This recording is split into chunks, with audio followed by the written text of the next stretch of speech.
untuk merayakan pesta kemenangan iman kita, kebangkitan Tuhan kita Yesus Kristus. Tuhan memberi kesempatan kepada kita untuk memperoleh rahmat pengampunan darinya. Hari ini dalam perayaan Ekaristi ini kita diberi kesempatan untuk mengakui kesalahan dan dosa-dosa kita. Kita disadarkan bahwa belas kasih dan kerahiman Tuhan itu jauh lebih kuat daripada kelemahan-kelemahan kita manusia. Pengampunan Allah menggambarkan kepada kita bahwa belas kasih Tuhan itu jauh lebih kuat dari kelemahan-kelemahan manusiawi kita. Karena apakah inisiatif untuk menyelamatkan umat manusia datang dari Allah.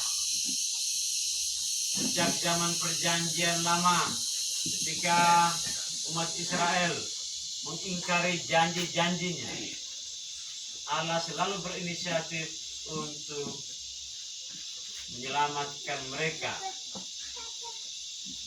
membebaskan mereka, seperti dalam Injil yang seperti dalam bacaan-bacaan yang kita dengar sebentar.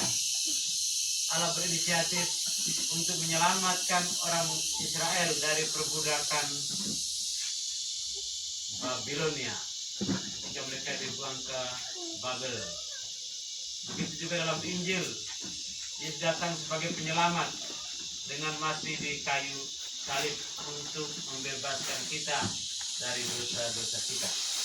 Maka sudah selayak dan sepantasnya kita memanfaatkan momen ini untuk mengaku segala kelemahan dan dosa-dosa kita. Seorang berkebangsawan Belanda menulis sebuah buku dengan judul Door des Ternis tot Lichts, yang diterjemahkan dalam bahasa Indonesia itu habis gelap terbitlah terang. Itu kumpulan tulisan-tulisan Raden Ajeng Kartini, ya. Dia tulis surat teman-temannya tentang perjuangannya membela hak-hak wanita, perjuangannya untuk bangsa kita ini, memerdekakan bangsa ini, ditulis dalam situ. Buku ini mau menunjukkan bahwa mengungkap kenyataan bahwa setiap kita pasti akan mengalami masa-masa sulit, tapi juga pasti akan menikmati masa-masa yang membahagiakan. Habis gelap pasti akan lebih terang. Kita kini masuk dalam minggu kelima dalam masa Prapaskah. Bentar lagi kita akan mengenangkan sengsara Tuhan kita Yesus Kristus. Lalu beberapa hari kemudian satu minggu berikutnya kita akan mengalami pesta kebangkitan, ya. Minggu depan itu Minggu Palem, kita mengenangkan sengsara.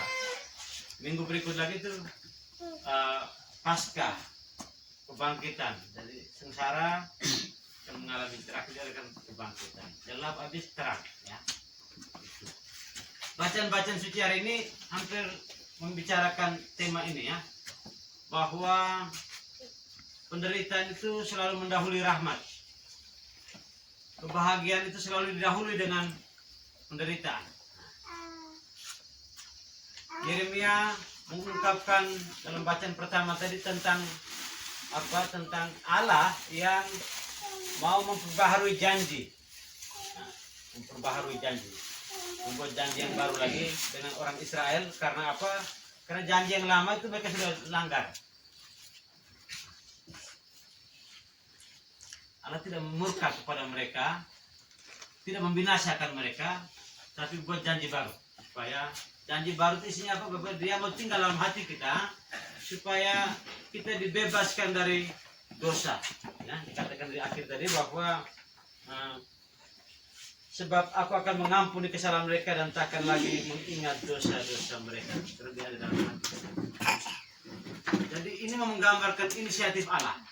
Inisiatif Allah untuk menyelamatkan manusia.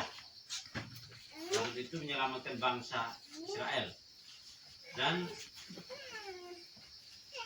janji itu terpenuhi dalam diri Yesus Kristus. Dalam suratnya kepada orang Ibrani, penulis ini menggambarkan tentang kedatangan Yesus ke dunia ini untuk menyelamatkan umat manusia dengan mati di kayu salib.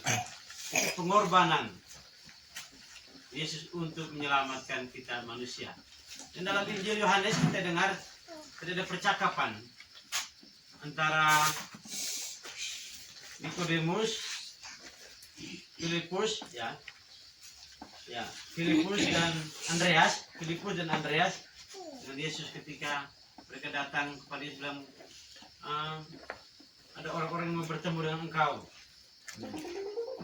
Tetapi Yesus bilang, telah tiba saatnya anak manusia dimuliakan. Muliakan dengan cara seperti apa?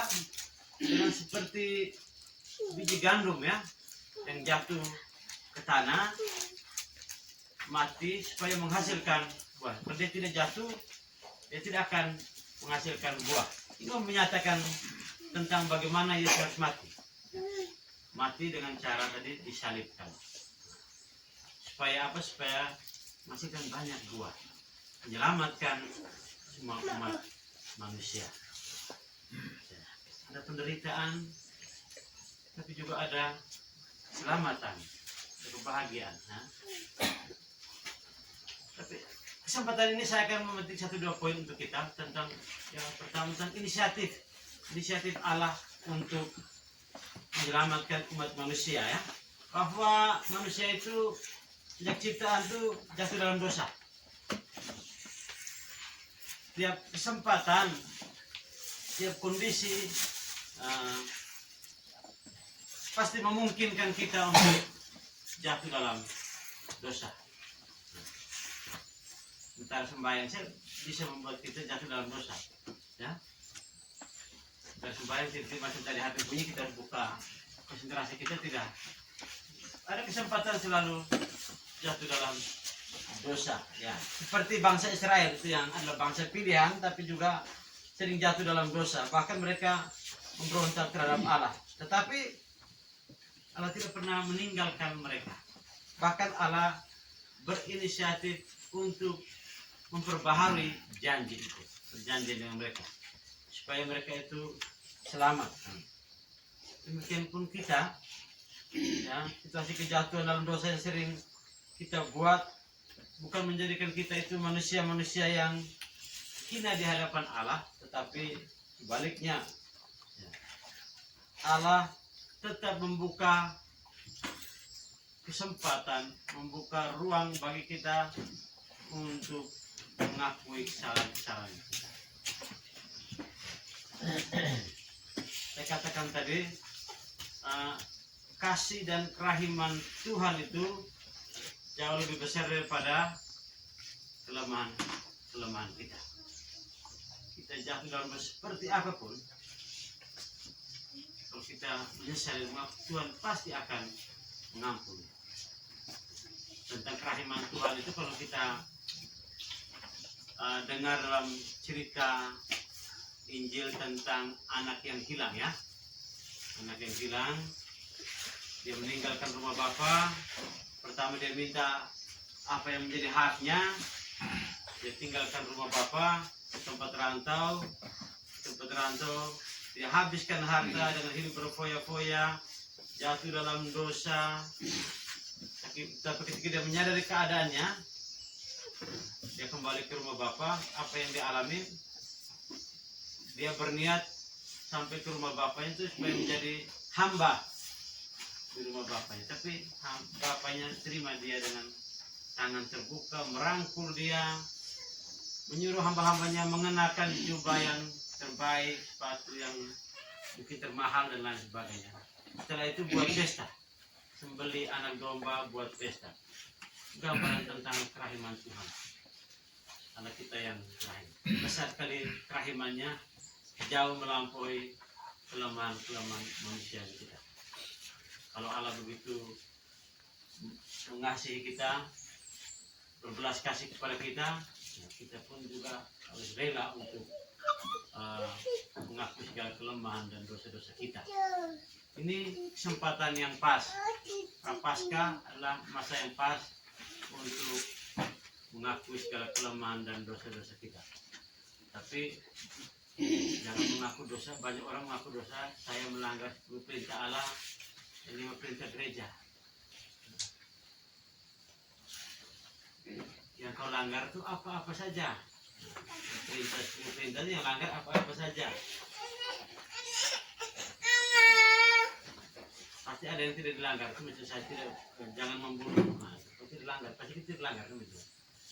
Yang membunuh maksudnya itu adalah membunuh jiwa, membunuh manusia. Bukan saya bunuh hewan. Tapi kita pada bunuh manusia ini dimaksudkan. Selamat nyawa manusia. Baik Bapak Mama Saudara-saudari, sebesar apapun dosa kita, sejauh mana kita mencoba lari dari Allah, Allah tetap selalu berinisiatif untuk memulihkan hubungannya dengan kita. Allah yang akan selalu mengubah situasi kedosaan kita menjadi situasi kebahagiaan. Ia yang membuat gelap berubah menjadi terang. Tuhan memberkati kita.